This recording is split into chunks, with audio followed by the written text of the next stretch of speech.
Let's get started. Good morning, everyone. It is July 11th, and this is the Washington and North Idaho Fire Weather Briefing. For Spokane, representing Eastern Washington and North Idaho, you have myself, Valerie, and then for Western Washington and Seattle, you have Logan. Our disclosure, this meeting is being recorded, and by joining and participating in the session, consent is being given to the recording. Please keep your cameras off per the NOAA Privacy Act statement. So looking at our current satellite imagery, we do have most of Washington is starting to see some subtle ridging build across the area today, with temperatures notably warmer than yesterday, and we'll see some warming into the week and into the weekend and into the early week, and we will talk about that in the next couple slides. You can see it's pretty active across Alaska and the Gulf of Alaska, and these will become a player for later on in the week, flatten our ridge and bring us some active weather. For looking at our matrix, I'll pass it over to Logan to speak to the west side. Thanks so much. So yeah, I want to highlight today with warm and dry conditions over portions of the area. And then we'll get some more robust onshore flow for the weekend. So that will help us to remain a little bit more moist, even though our temperatures will still remain solidly in the 80s. We'll cool off just a touch on Monday, and then going into next week is when we'll see that increasingly warm and dry conditions, as well as potentially some breezy winds over the Cascade Gaps with some offshore flow developing.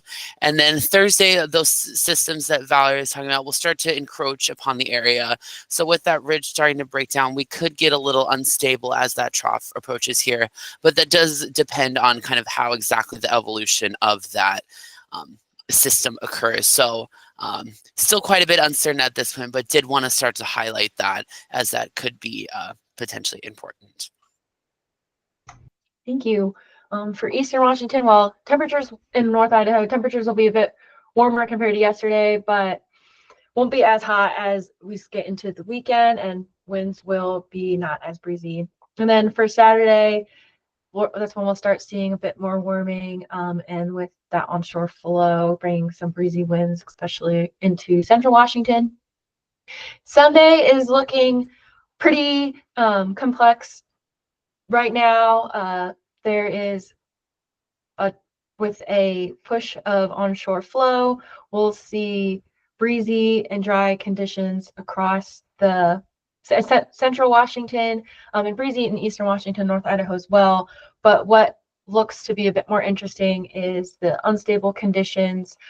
There will be some elevated moisture and precipitable water, so we're not seeing the minimum RHs quite low, but the winds will be stronger, and some more unstable conditions that could lead to more extreme fire behavior, and touch on that in a little bit. And then as we get into Monday and Tuesday, and even Wednesday and Thursday, there's a lot more uncertainty in the forecast, as Logan mentioned.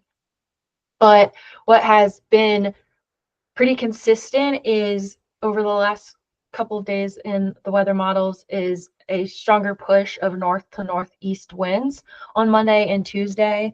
And compared to yesterday, the winds have actually increased a bit, have been trending higher, but there still does remain some uncertainty. And then on Wednesday and Thursday, again, this carries even a bit more uncertainty than even Monday and Tuesday. And we'll cool down a little bit Tuesday into Wednesday, but then trend warmer and drier again for later in the week. And then I'll pass it back to Logan to speak to today's conditions. Thanks. So yeah, I wanted to highlight here areas around the Puget Sound, south of Seattle, into the southwest interior, and as well as the Kitsap Peninsula and the eastern valleys of the Olympics there along Hood Canal. These are areas where we could see min-RHs dipping well below 40% in that 28 to 35% range. with our high temperatures reaching the mid 80s today. This is quite a bit drier than we have seen the past couple of days, and it'll also be quite a bit drier than we will see this weekend. And with some active fires on the Kitsap and in the Olympics, we did want to highlight these areas for potential for some increased activity. Luckily, winds will be fairly light. We should see north to northeast winds around 5 to 10 miles per hour. So that should help curb things a little bit. But did want to mention these areas as they will be quite a bit drier today compared to the last couple of days. That's all I have for this. Thank you.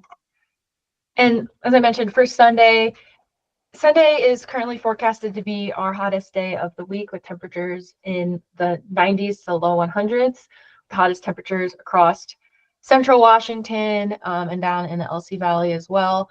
But as I mentioned, we'll see some increased moisture across the region, which will not typically with temperatures that high, we'll see our RHs in the low teens, but this moisture will keep our RHs a bit higher for this setup, relatively with current forecast of 17 to 25%.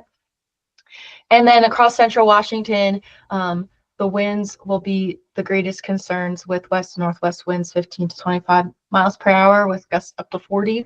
So those winds might be strong enough to overcome those more moderate RH values.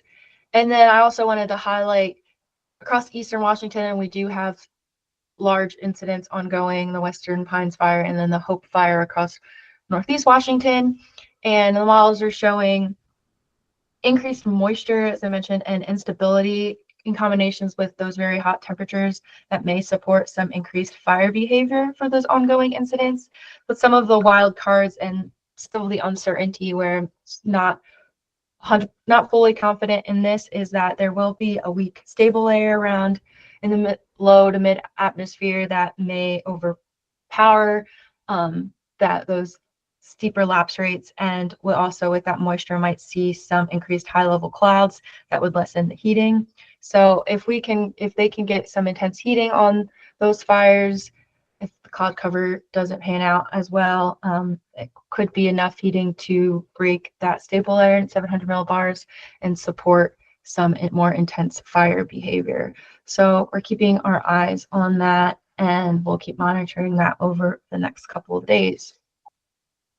And then we kind of mentioned this a bit. There's a bit more uncertainty in the forecast later on in the week. So I wanted to show upper level pattern of the 100-member ensembles. So this is breaking up our 100-member ensembles into 4 different clusters, and it is clustering them by their similarities.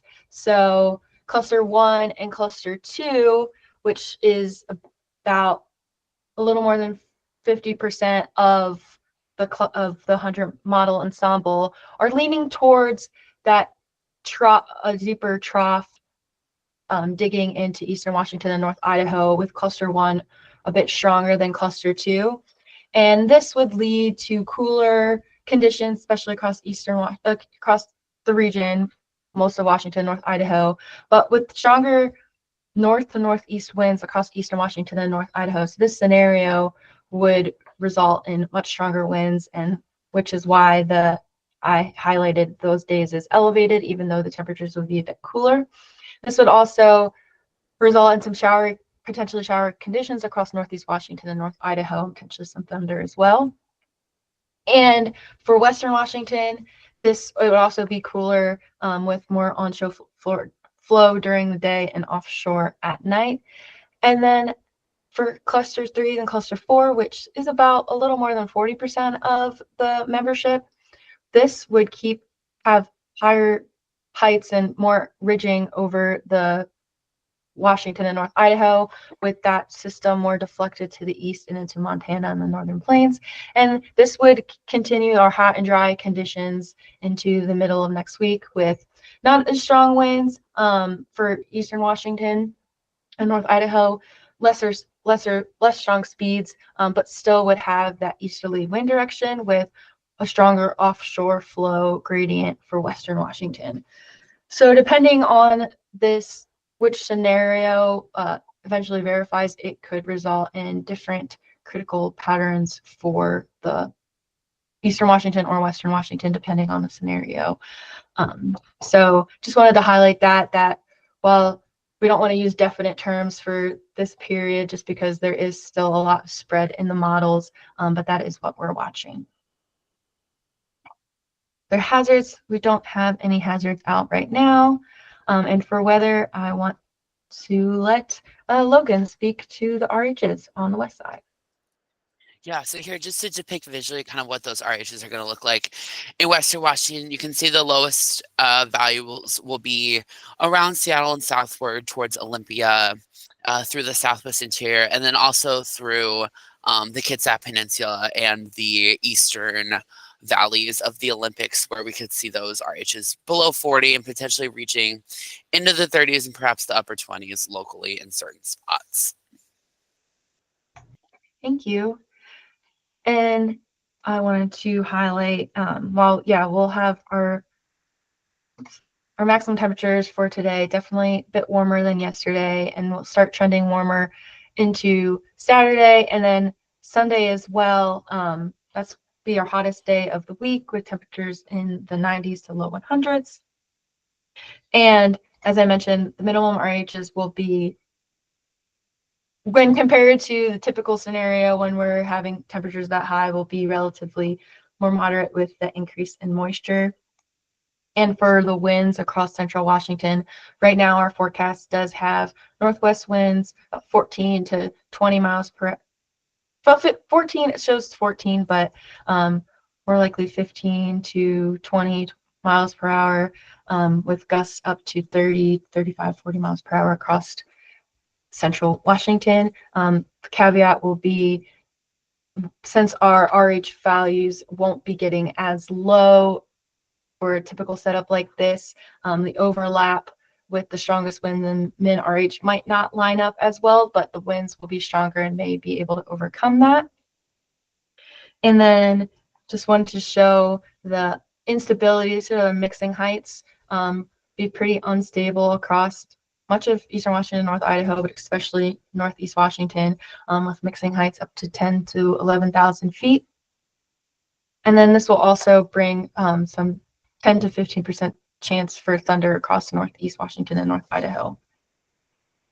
And then for day 4, I just wanted to show that wind direction. This is our current forecast, showing a pretty strong shift to the north for Monday for the winds, with pretty strong gusts down the Okanagan Valley into the Western Columbia Basin.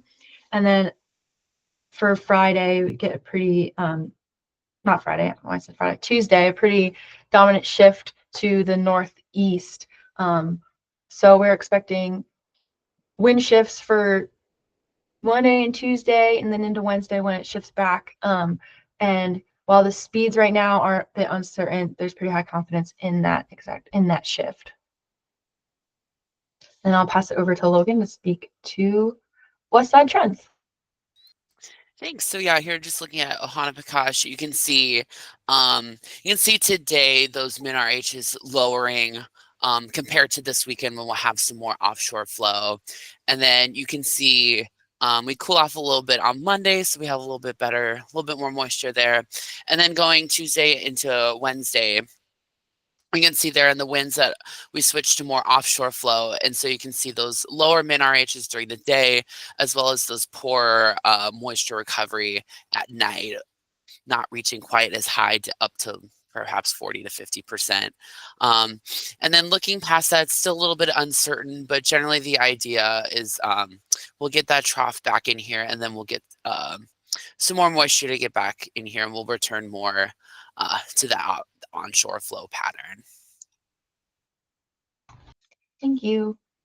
And then looking at central Washington, similar trend, we'll see the temperatures gradually increase through Sunday with the diurnal winds increasing in speed. And then Sunday for central Washington, like I said, the winds will start to increase later in the afternoon and into the early evening when RH values start to come up. And then once we see that shift to the northeast winds, we will also see those RH recoveries come down, although the temperatures will also come down as well. And just keeping that northeast east to northeast winds through the middle of the week, and then kind of shifting back Thursday into Friday with temperatures warming again. And then for Kettle Falls, near that Hope Fire, wanted to also point out kind of similar trends with temperatures, but a pretty predominant shift. Temperatures on Sunday around 95 to 100 degrees with RHs in the low teens. Winds won't be as strong on Sunday across Northeast Washington and North Idaho, but the instability and the hot temperatures will definitely support increased fire behavior. And then as we get into Monday into Tuesday, with that uncertainty, but that potential for that trough, we will see precipitation chances increasing right now, kind of later Monday into early Tuesday, with an increase in easterly north to northeasterly winds.